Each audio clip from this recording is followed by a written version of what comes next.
Welcome back to movingprofessional.com. So today I want to go over the concept of positional mobility.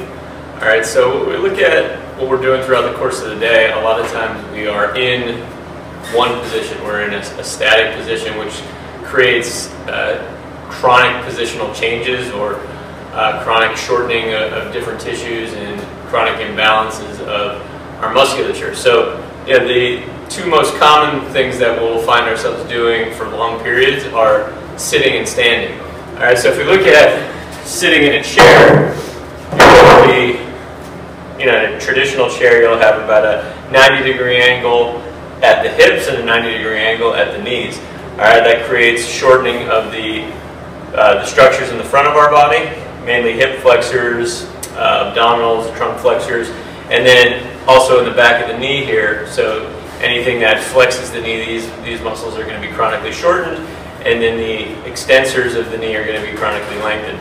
Alright, so we want to keep that in mind because this is actually what's shaping our body probably more than anything we do throughout the course of the day. Not taking, or actually taking into account even exercise, and how we're working out. The sitting and the chronic positions that we're in for a good portion of the day will have actually more bearing on how our bodies function. Alright, so we want to look at that and just understand that that's what's happening throughout the course of the day. With standing, it's going to be, if you're standing for a long period of time, what happens is your body just wants to kind of relax into the position. So we stop using our musculature as much and we just take on this extension through the spine, where we're just hanging on our ligaments here. Alright, so that also, in a way, creates tightness in the front of the body, just because the pelvis will rotate forward and keeps the hip flexors short, and then it keeps the hip extensors lengthened. So it's actually not dissimilar, even though it seems like a very different position. You're still having the same shortening that you would have in sitting, in standing, alright, because the pelvis just tilts forward and it keeps that imbalance happening. Alright, so what do we do to balance this out throughout the course of the day? I mean, there's a ton of mobility work that's been done to show how to kind of get at some of these sticky areas and mobilize them.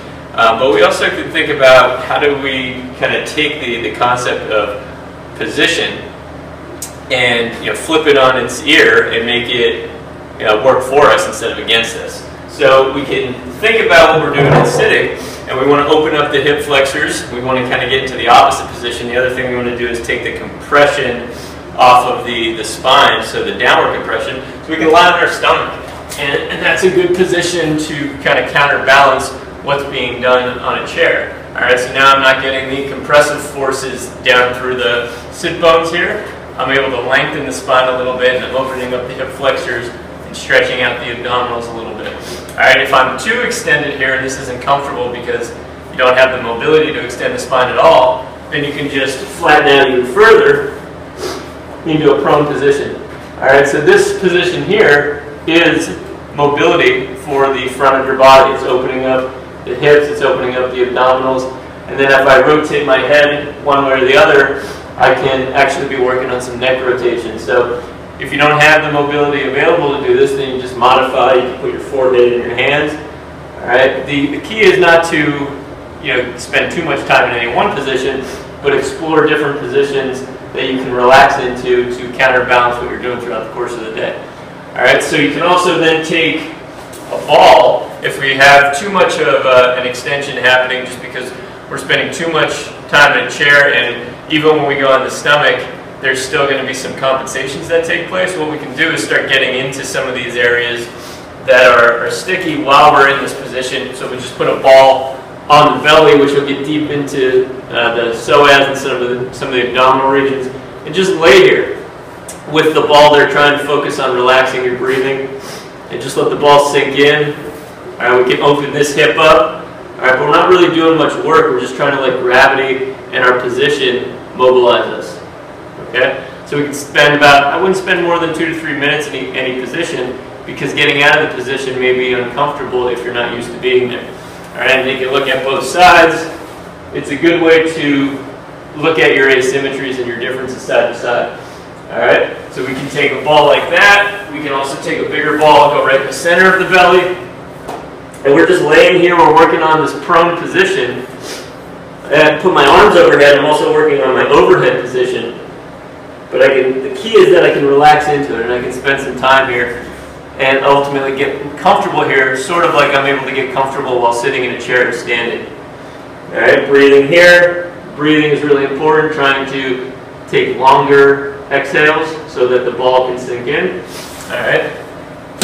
I can then flip onto my back, and now I'm opening up the hip flexors in this supine position, and I can start working on opening up an overhead position here.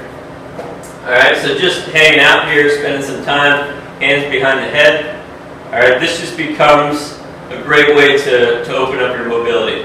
Alright, so I can spend as much time as I need to here. I can play around with my hip position, bring the feet together, I'm opening up the hips. Alright, and this becomes comfortable. So if I tip my head up a little bit, and I can actually watch TV here, I can spend some time here as opposed to spending time in the chair. And then if I want to add to that, I want to start working on some spots in the shoulder blade, I can just put a ball here and kind of work on loosening that up, work on my overhead position. Alright, and I don't have to do a ton of work, I just let gravity, I let the ball, and I let the position take over. Alright, so about 2 to 3 minutes in each of these positions, really focusing on relaxing your breathing, making the uncomfortable comfortable after a while. Because when you put a ball there, it's going to be uncomfortable if you got some spots, you're seeking those out. But your deep breathing can allow you to make that a little bit more comfortable over time.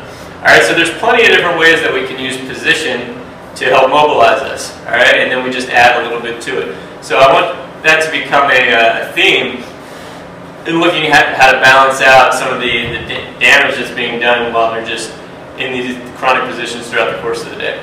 Alright, see you next time.